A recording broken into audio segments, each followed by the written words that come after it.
here in London. Finally, the summertime weather is here. And we've got a great guest joining us today. I've got Jake Pryszlak here with us, and we're going to be having a really good conversation just about the research industry in general. Jake has really seen in his career almost all sides of the research industry, whether it's been on the agency side, the client side.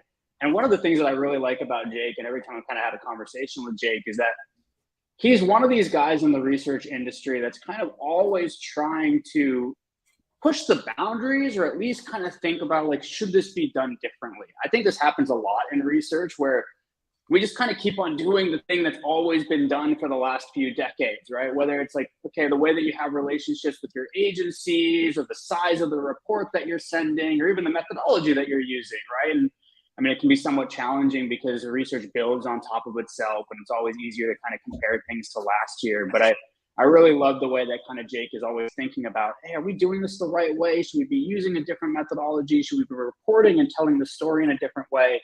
And obviously, Jake has seen all sides of the angles. So for all of our agency folks out there, you're going to get the client side perspective. For all the client side folks, you're going to get the agency perspective. Jake, welcome to the show. Thanks so much for being here. Thanks very much for having me. I think, is that the show over now? You've given me my ego boost moment intro about me. So is that it? The 1 minute spiel? We'll make that the highlight clip. Okay. But I'm sure we can go much deeper than that. And for everybody who's joining us live, do ask questions. This is a really good opportunity. Jake is so prolific in the industry. He's really, I think, one of those kind of key influencers in our industry that's continuing to do great work on LinkedIn, on YouTube. You can also check out his website, jakepryszlak.com, where you're going to find all of his blogs and articles. So this is a real good chance to ask the expert and get some good questions answered. But Jake, I didn't tell the full story. Why don't you give us the kind of 2-minute background on your career? Where did things start? I mean, obviously, it's been a long, varied career. I think that's what we want to learn from today. Yeah, definitely. Well, yeah, thanks again for having me. So I would say my career started at university, and it sounds a little bit weird, but my master's dissertation was with a partnership with a local government organisation, and it was my very first, I would say, research project, and it was with disabled individuals and understanding what they thought of the local community. And I presented the results back to that sort of local government department, and later on they even shared with me what they were doing after those results. And I thought, wow, I could actually see from just listening to people what impact I could actually make from literally just sitting there, being engaged and listening to what sort of issues and challenges they were having in the local area. And then I just got a buzz for research, basically. That was probably my worst research project ever in my career, and I will never do anything similar to what I did then. But then, yeah, I went into agency side, worked with loads of cool brands and on loads of cool projects, and then later went into client side, because I was working with so many different clients, but I thought, what on earth is happening on that other side of the fence? I'm working hours and hours a day working on projects, but yeah, what was actually happening on the other side? And that's when I joined SailGP. And yeah, really looking forward to chatting more. Yeah, I mean, it's actually a really interesting story, right? I mean, I think so many people in research, they get their start in university, right? And I think that's a really common path. I'm kind of curious, Jake. So you kind of had this opportunity at university to do this project for this local government. I mean, I really love that, right? Because it's something that you can really see the impact, right? I mean, it's something that as a university student, you can understand, you can relate to. Yeah. But it almost feels like you had a little bit of this interesting experience where you actually got to see what they did with the research. And it seemed like that was kind of the inspiring moment. Like, I wonder, did you also kind of get that when you went agency side? Or do you feel like if you would have just graduated and went straight into the agency, that like your experience with research and your love for it would have been different because maybe that wouldn't have been there?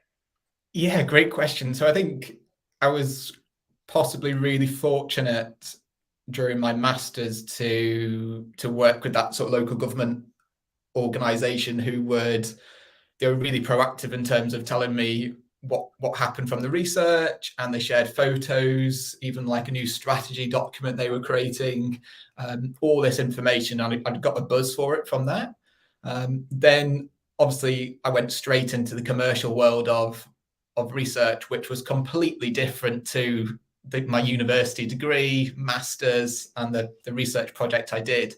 So I went in there thinking, oh, well, I'm going to do this project, I'm going to do that project, and then the MD of this FTSE 100 company is going to email me back to say, wow, what an amazing project this was, we've done this, we've done that from it, when in actual fact that happens very, very, very rarely, and you'll never get that interaction with the chief exec or at that C-suite level whilst you're agency side. But what I did learn was that you get that at agency side, you get that slightly different sort of ROI. There's times when I've worked on projects and then I've gone into store maybe a year later or a couple of years later, and you see those products that you've helped from a development stage or a commercial point of view, and you think, oh, I might have had maybe 1% impact on what that organization is doing. So I might not have had that sort of gravitas, right? Sort of ROI, maybe what I got at a university level. But I definitely get to see it when I'm walking around the streets or walking into shops, and I think, oh yeah, I've worked with that brand and this is what they've been doing since. And you think that you have maybe helped that extra 1%. So yeah, no, it's a different kettle of fish, I would say. Right. And I think that's the cool thing about agency side, right? Is like you get to work with all of these cool brands, right? You get to see the impact. Like CEO is definitely not calling you after the research is done. Maybe 6 months, 12 months later, you walk into that grocery store and you're like, oh, cool. Look, they did what we told them to do, right? Literally. And that kind of brings this excitement, right? That you wouldn't be able to get necessarily if you were just kind of sticking to the academic sphere. So you've kind of done all three, right? So you've done kind of, when you think about where researchers tend to go, it's like one of three categories. You stay in academic, you do the agency side, you do the client side. What kind of spurred you on to go from the agency side to the client side, and what's been some of the main differences? So I think I was that standard director level individual who was working on new business projects, working on sort of client briefs and client projects day in, day out, working through the middle of the night because a client said, I really need this report by 5 o'clock on Friday. And then I was thinking, I'm sure you're just going for a beer or a bottle of wine whilst I'm there working on this project for you. And that was a constant thing, as well as doing like timesheets and all these other different things. And I was sort of thinking, what actually happens on that other side of the fence, client side? Because I would be doing all these reports, I would be doing debriefs, and after that, it's really hard to know how your work's helped. And sometimes that ROI comes straight away within 3 to 4 weeks, maybe, but other times it comes maybe 12 months or 24 months after you've actually worked on the project. So yeah, I took that maybe slight gamble and moved into client side. And I think the main difference is what I've found is now I'm talking much less about the methodology and the approach. So I'm not talking about an online survey or a focus group or eye tracking or whatever that might be. And I'm more interested in how this project or work stream is going to help move SaleGP forward, that next step, using research and insight. I'm really not interested in the approach. It's more about, how can I help X department move forward as an organization, as a department. I think the second part, which we may come on to later, is more that sort of storytelling aspect. I was so used to doing those sort of standards, PDF reports, dashboards, all those usual agency deliverables. And I found that actually that makes your life so much harder as a client side to get anything out of your job fundamentally, that that more slows you down, I think. Mm. A fully PDF report in comparison to some of the opportunities that researchers have today in terms of sort of storytelling and things. So I think, yeah, they would be my two main differences that I've found out. Makes sense. Well, I know some of our audience agrees here. Neil, I think we all know that pain. I have never understood the 5 p.m. on Friday deadline. It makes no sense to me. You know, nobody is doing anything with that until Monday morning. Why give us a 5 p.m. deadline? But I think so much of what you talked about on the agency side, like it exemplifies how there's just that disconnect. Right? You're behind some firewall where you're not getting the true story of what's going on with the client, right? Why is it a 5 p.m. deadline, right? Like, why do we need to fill out all these timesheets and these hours when we're kind of marching towards the same goal, right? Why do we keep on delivering 50-page reports when we know the client doesn't need that, right? They need an answer to a question that's going to kind of move the business forward. What are some of the challenges that you kind of are seeing as the main challenges on the client side now that you've kind of moved to the other side of the table? I think there's an enormous pressure on each individual research work stream that I work on to provide actionable insights. So out of the whole sort of research budget that I've got at SailGP, there's and this will be the same at other client side researchers, I'm sure, but there's an enormous amount of pressure to provide the business with actionable insights and insights that will move us forward. I've always caveated it in terms of the fact that sometimes you go into a research project not knowing what you'll find out at the end of the day. There's always going to be that unknown, and that you're not always going to find an insight every single day or every week. And you can't always, I guess, position those insights straight away in a meeting. You've got to have the right timing. You've got to have the right people in the room, and you've got to have the right sort of confidence and communication style to really hit that insight home when you really need to deliver it on. So I think that's been one of the major sort of challenges, but opportunities at the same time. I think the other one is more those sort of quick, actionable insights. So as an event business, we are constantly on the move. We have teams flying all over the place, and also F-50s going around the world as well at the same time. So it's finding the right time and the right opportunity to deliver some of those quick bursts of insights that people can resonate with, and also then change things maybe on the move. So when people are going from Chicago to LA, as an example, we can still make some slight tweaks maybe to the event experience that we're offering in a space of 4 weeks. And that's a super short time window to deliver something. So yeah, I think those ones, and I think the biggest challenge is also saying that you don't know, or I don't know the answer yet. So being that first researcher in place, there's a heck of a lot of information that we don't know yet. One, because we don't have the time, or we just haven't had the opportunity to reach out to that particular target audience or group. And I always think that it's stronger to say at the moment, I don't know, rather than saying, oh, it could be this, or it could be that, or it could be this, without actually having all the information and data to help provide a more sort of articulate answer to the business. So I think, yeah, they would be my 3, I would say, main things I'd speak about. It seems like a lot of agency researchers, it feels like that would just be so new for them, right? Because what you're explaining is like this always on, super integrated role into the strategic kind of aspects of the business. And maybe it makes sense to kind of explain a little bit more about SailGP, right? If you're kind of creating a new sports league, it's just about creating fans, right? Like audience understanding and engagement is so key to that, but it isn't for every brand.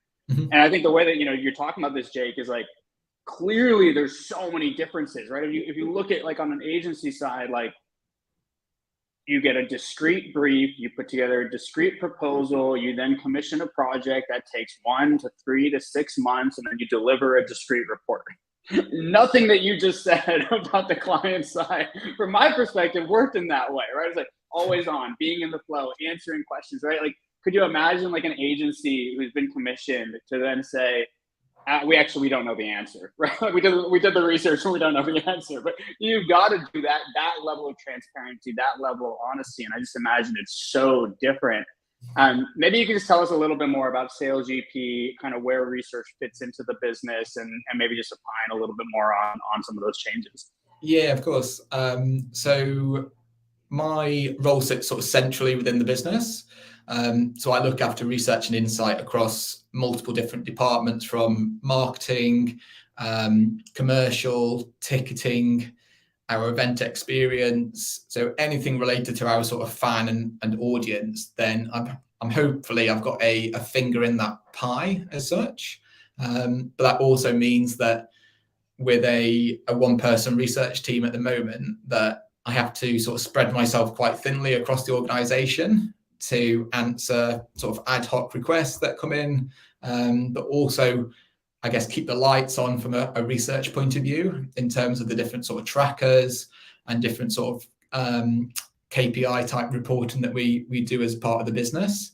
So yeah, help the business move forward, but also take that next step when we're maybe making an assumption, and I'm there to either agree with those assumptions based on the data and information that we've got, or challenge those assumptions to say, hold on a second, this is the data now we have. This is what I think, and this is what I think we could potentially do in the future. And that's when I try my best to include agency support in that mix. Mm-hmm. And I've learned that there's some agencies who are super confident and don't mind being opinionated about the research they're conducting. And there's other agencies who, maybe like you say, are very focused on the sort of end-to-end research process. And once they've delivered that final deliverable, like I would do previously, I would then move on to the project and start that next sort of billable client. Right. So I think, yeah, that's sort of part of the role is being that sort of communicator of research and insight. There's always people who will run away when I'm coming in terms of data and research. It's, oh, Jake's coming, I want to talk about research or insight, lie behind the table.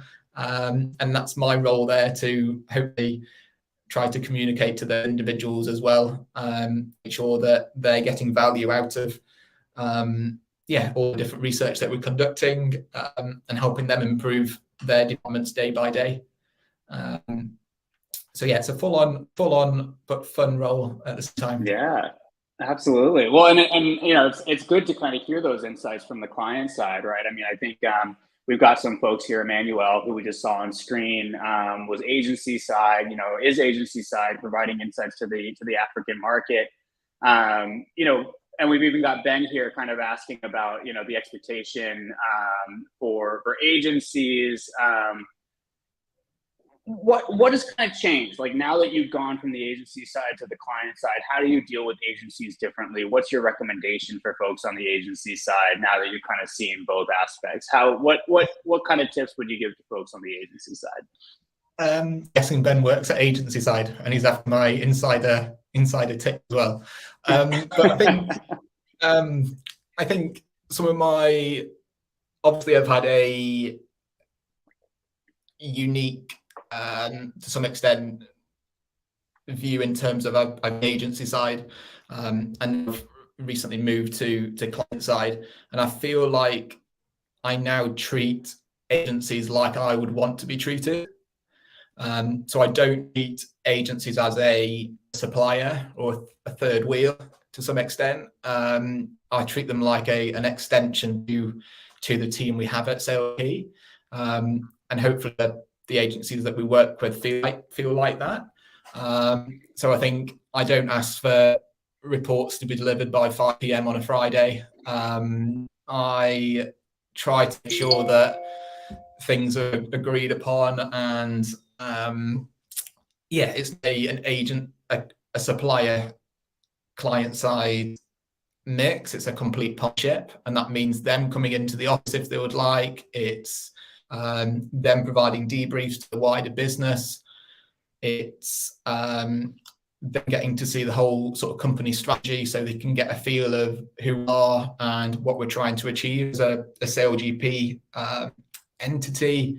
And it's helping them live and breathe our business, so they're an extension to me. If I was an agency research now, I think I would be so much bolder in making recommendations and be bolder with what insights I would provide back to the client. I remember my very first agency side project that I worked on, and I was quite bold and blunt with some of the recommendations I made, because that's what I did at university. No one really cared what I wrote in the university report. But now I went into the commercial world, I thought, well, I'll do the exact same thing and no one's going to moan about it, are they? So I did that. And when my report was getting checked by the head of research at the time, they actually wanted me to remove some of the sort of insights that I put in, because they're such a high paying client. We can't put those honest insights in. We need to keep them happy. They're a 6-figure client. We need to keep them happy. Let's hush hush and move on. And I thought, wow, we need to, looking back, we definitely need to change that. Because I sign off contract work with agencies, and I ask them to be sort of bold and a little bit risky in terms of what insights and recommendations they provide, even if they may be slightly wrong. At least you're just having a little bit of opinion on what the data is telling them. And then, you're literally doing what you're getting paid to do, is having an opinion on the data and information you're sharing. And I think, if I was to go back, it would be to be a lot more bolder in terms of the recommendations I make to help that client. Yeah. I mean, it almost seems like a lot of this kind of comes down to how you communicate with the agency, how you expect the agency to communicate with you, what the level of relationship is, that, hey, we're going from a vendor-client relationship to a partner relationship, right? Come to my office, sit in my office, right? Let's not just go with the report, come into the debrief, come into our strategy sessions. Even with my team, I kind of encourage our research managers or account managers to get into their Teams or Slack instance, right? Not everything needs to be a formal conversation over email, a proposal, a report. A lot of times that's what I think what client side is looking for these days is just shoot me a quick message, right? Come into my environment. Let's have a chat, right? You want to be honest about this report? Okay, ping me. Let's see if maybe I want it in the report or not, right? We don't have to have that kind of scared, oh, what's going to go in there? What's not going to go in there? Tell me a little bit about kind of how you've seen your approach to storytelling, how you communicate insights evolve over time. It sounds like you're doing some really interesting things at SailGP in terms of how you get, insights across the organization. It feels a lot more like social media and kind of content creation and in kind of the modern day of the web versus kind of passing around 50-page reports. Tell us a little bit more about storytelling, communicating, how that works for you today. Yeah, so I think, like I said before, at agency side, I was delivering sort of 50-page reports, and I thought that was the good thing to do, and it was a tick box for everyone. But now I'm sort of thinking we've tackled that slightly wrong as an industry, and we've been talking about storytelling, but we haven't necessarily changed anything. It's just been that sort of buzzword. And I'm sure a lot of people probably listening have seen some of my sort of LinkedIn posts in terms of storytelling and sort of thinking like a content writer or a marketer. And I think that's what we should really be thinking about as a researcher. So if you, as an example, if you, as a marketer or a content writer, they may write 1,000 words or 2,000 words. And after that, there'll be a huge sort of collaboration between departments to make as much information and assets from that article as much as possible. They'll sweat that asset as much as they can. So they might create sort of different social media graphics from that article, TikTok videos, carousels, newsletter, maybe even a podcast episode, YouTube videos. They'll do it all to sweat that asset as much as possible. Right. What I think as an industry we should be doing is doing more of that. So we're treating a 40-page research report as that sort of standalone content piece, which is that overarching, here's your go-to piece of content. But from that, how can we then create different sort of social media snippets, which don't go onto social media, but they could go onto the sort of research Slack portal to snippets. So everyone in the organization gets to see it. Can we create little videos which aren't just Jake speaking every minute, but provide a little bit more background to what SailGP fans think of the organization, so people get to see them? It's creating, different even carousels and different content pieces to share. Internal business podcast. So when people are on the move, they get to listen to more audio clips than sort of video or content. Research newsletter. There's so many different pieces of types of content you could create to engage someone. And I always think that, like, whilst I'm on the tube or on the train, I'm constantly on my mobile scrolling through articles or on Twitter. And that's the type of content that I enjoy, or listen to a podcast. So why are we still delivering a 30-page PDF report to individuals who may not like research and insight anyway? Why can't we try and twist that and actually deliver something, a little bit quirky and a little bit different? It does come with its challenges. It means that I think if you're client side, you need to hire not just your hardcore nuts and bolts researcher, but you actually need to hire content writers or content creators as well, who solely focus on research. So you could deliver this 40-page report to this person. You could say that these, what I think are the key headlines or the key insight. Right. Now go and create some really smashing pieces of content from it, and then let's distribute out wide to the masses at the organization.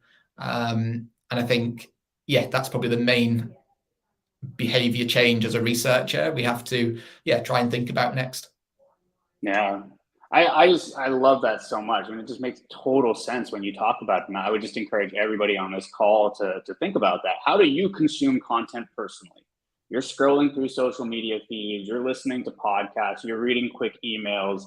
How often are you actually sitting there and reading a 50-page PDF in your own personal life? Why would you expect people in your organization to be doing that? Have the 50-page report, but make sure you're kind of thinking through the same way you digest content and putting it out there.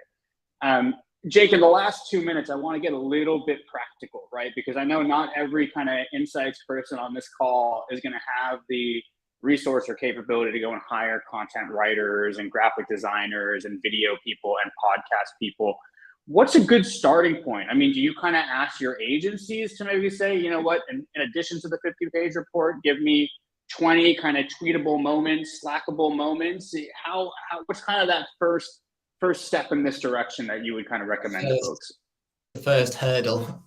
So I don't think many agencies will support with that sort of content creation piece. There will be some out there who will definitely put their hands up to help. I think internally, if it's just you as a researcher, then I, in the past, have simply just created like a Canva account as an example.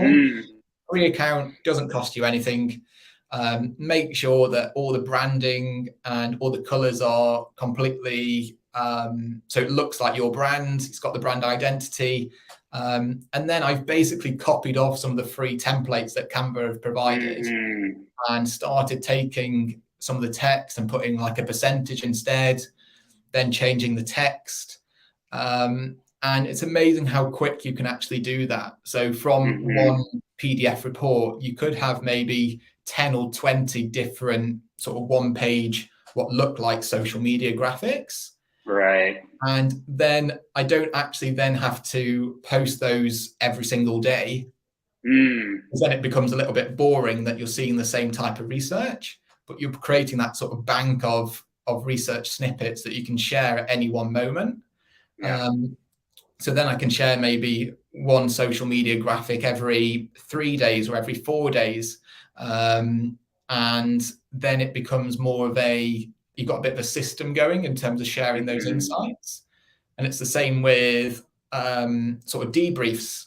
When you're conducting a debrief, most of my debriefs were online on Zoom or typically in person with clients. So as a client, why don't you record that session? Typical. Remove the video aspect of it, just record audio. And then very quickly, you can bite-size different chunks of that audio into maybe 4 or 5 different segments, which is going to be typically what the report structure is within your debrief. And then literally just put them on a podcast system, no editing, just cut it at a particular moment with a nice jazzy title to entice people to listen and just share it out to the business. It doesn't have to be sort of glossy. It is there for you to take and use. Makes sense. I love it. I mean, I think in some ways it's like, don't overcomplicate it, right? I mean, the tools are out there. You don't have to go too complex. I mean, even just getting a Slack channel or a Teams channel set up, scheduling a few posts out there. Canva is great. We use Canva at Question Pro, but even taking screenshots of the charts in the PDF, right? And then just writing a little bit of a blurb. I would encourage people to take an hour, when you get your next report, and just go write 10 of them, write 12 of them, however many you can do in an hour, schedule them out on Slack or Teams. And I think you'll really change the game just by doing that, right? And kind of providing a channel or, kind of a team space where people can just come and see, what are you posting about, drip feed it to them. I love the idea. Take the recording of that brief, chop it up. I mean, there's all sorts of AI tools now that make it super easy to make clips of these videos, get recordings, get transcripts. Time block it, see what you can do in an hour, start there. And I'm sure the way that people kind of internally think about the insights that you're producing will really change. I think you'll have a much better ongoing relationship with your stakeholders. Jake, this has been fantastic. It's so great to get down into the tactical tips, see your story, understand your story, and get tips from both sides of the table, right? The client side and the agency side. I know we're a little bit over here. Jake, thank you so much for coming. For everybody out there, thanks for joining us, for all the questions and comments today. We will be off next week. We're actually going to be hosting our live X-Day event here in London. So if you're going to join us for that, it'll be great to meet some of you in person. Otherwise, we'll be back the following week. Again, Jake, thanks so much for being here. This was a great show. Thanks for having me.